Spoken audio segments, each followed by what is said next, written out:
So from a military perspective today,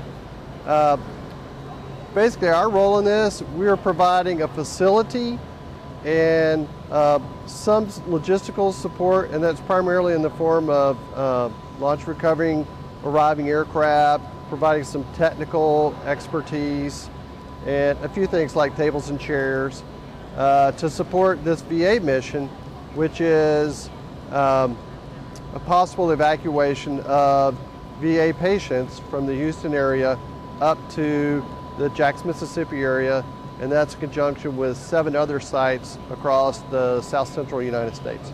So we've done several exercises. We do this every couple of years, and we do an exercise between the Mississippi Department of Health, University of Mississippi Medical Center, and the VA to practice this sort of response due to a natural disaster or some other kind of catastrophic event.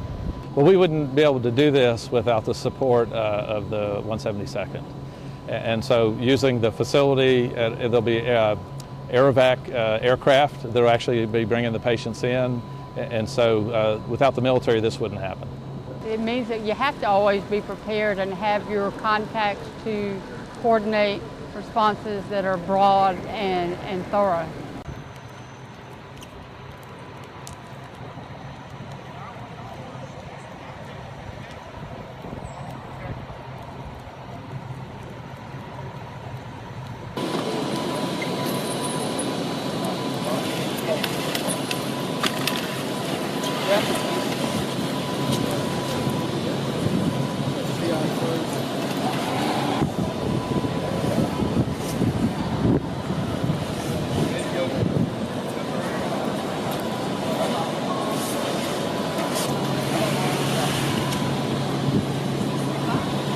Seeing this like sick, if that's okay with you.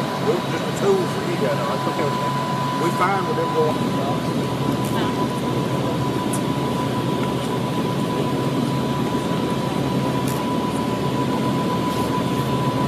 Prepare to lift, lift. Prepare to move, move. Take a half right, a half left. Going down that hallway.